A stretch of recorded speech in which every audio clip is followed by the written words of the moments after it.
الحمدللہ رب العالمین والعاقبۃ للمتقین والصلاۃ والسلام علی سید الانبیاء والمرسلین وعلی آلہ وصحابہ اجمعین، اما بعد، فاعوذ باللہ من الشیطان الرجیم، بسم اللہ الرحمن الرحیم۔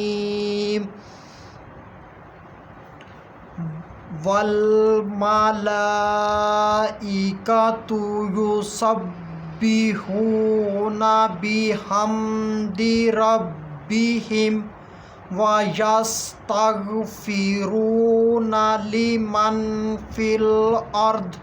صدق اللہ العظیم۔ ان اللہ وملائکتہ یصلون علی النبی یا ایھا الذین آمنوا صلوا علیہ وسلموا تسلیما۔ اللہم صل علی سیدنا و مولانا محمد وبارک وسلم وصلوا علیہ۔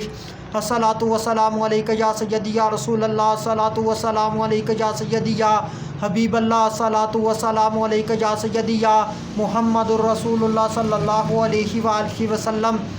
اللہ تبارک و تعالیٰ کی حمد و ثنا اور اس کے پیارے حبیب حضرت محمد صلی اللہ علیہ وآلہ وسلم کی ذات اقدس پر درود و سلام کا نذرانہ پیش کرنے کے بعد میں سچے دل سے دعا گو ہوں کہ اللہ عز و جل میرے حاضرین، ناظرین، سامعین کے مال، جان، عزت، آبرو میں برکتیں عطا فرمائے، اور دعا گو ہوں کہ اللہ عز و جل مجھے حق سچ ٹھیک ٹھیک بیان کرنے کی توفیق عطا فرمائے۔ اگر اس میں کوئی غلطی کوتاہی ہو تو اللہ عز و جل اپنے شان کریمی کے صدقے سے مجھ بندہ ناچیز کو معافی عطا فرمائے۔ دعائیہ کلمات کے بعد آج کا جو میرا عنوان ہے وہ ہے فرشتے ہمارے مددگار۔ خطبہ کے اندر تلاوت کی گئی آیت کریمہ سورہ شورى آیت نمبر 5 پارہ نمبر 25۔ ترجمہ: اور فرشتے اپنے رب کی حمد کے ساتھ تسبیح پڑھتے رہتے ہیں اور زمین والوں کے لیے مغفرت طلب کرتے ہیں۔ فرشتوں سے مراد یہاں پر کون سے فرشتے ہیں؟ اس کا جواب کے اندر بندہ ناچیز دو اقوال پیش کرے گا۔ ان میں سے پہلا قول، یہاں ملائکہ سے مراد حاملین عرش ہیں، یعنی کہ عرش کو اٹھانے والے فرشتے، اور دوسرے قول کے مطابق تمام فرشتے مراد ہیں۔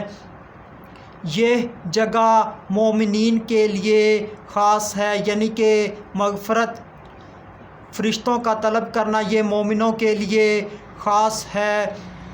ابو الحسن ماوردی نے کلبی سے نقل کیا کہ رضی اللہ تعالی عنہما فرشتوں نے جب ان دونوں فرشتوں کو دیکھا جن کو آزمایا گیا تھا، جن کو زمین کی طرف بھیجا گیا تھا تاکہ ان میں فیصلہ کر دیں، تو وہ زہرہ کی وجہ سے آزمائش میں پڑ گئے، تو وہ حضرت ادریس علیہ السلام کی طرف بھاگ گئے۔ حضرت نوح علیہ السلام کے پردادا کا نام حضرت ادریس علیہ السلام ہے، اور ان فرشتوں نے حضرت ادریس علیہ السلام سے عرض کی کہ آپ ان دونوں کے حق میں دعا کریں۔ فرشتوں نے اپنے رب کی تسبیح کے ساتھ اللہ کی حمد بیان کی اور بنی آدم کے لیے مغفرت کی دعا طلب کی۔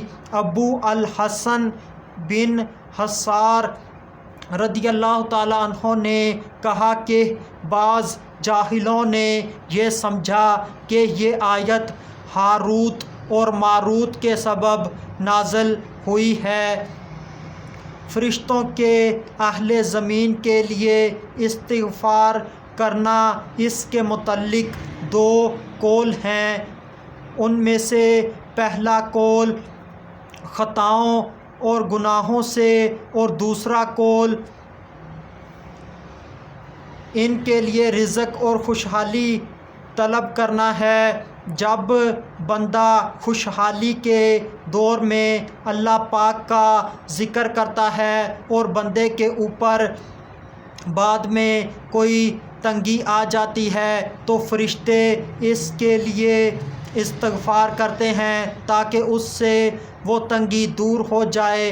اور جب بندہ خوشحالی کے دور میں ہوتا ہے تو وہ اللہ کا ذکر نہیں کرتا تو اس کے اوپر تنگی آ جاتی ہے، تو فرشتے سنتے ہیں کہ انسان سے اجنبی سی آواز نکلی ہے، وہ خوشحالی کے دور میں اللہ کا ذکر نہیں کرتا تھا، اس لیے اس کے اوپر یہ تنگی آئی ہے، تو فرشتے اس کے لیے استغفار کرتے ہیں تاکہ اس سے وہ تنگی دور ہو جائے، اس کے لیے بخشش طلب کرتے ہیں۔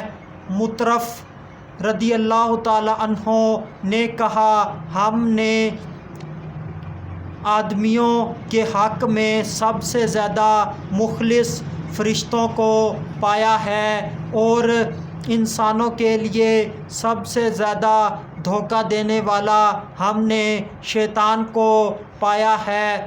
اللہ تبارک و تعالی نے امت محمدیہ کی بہت زیادہ شان رکھی ہے۔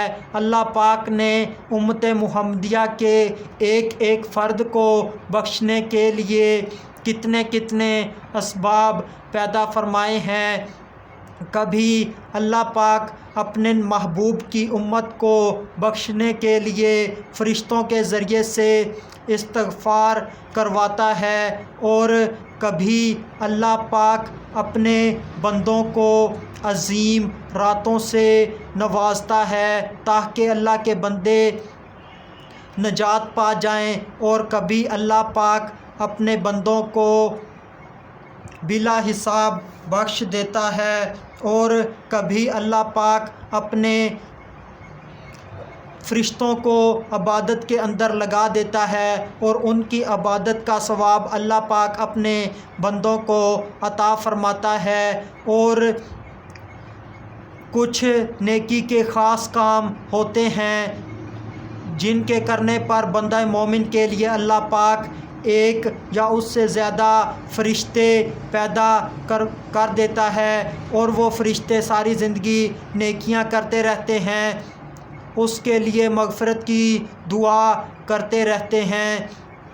اس طرح سے اللہ تبارک و تعالی اپنے بندوں کو مختلف طرح سے بخشنے کے اسباب پیدا کیے ہوئے ہیں۔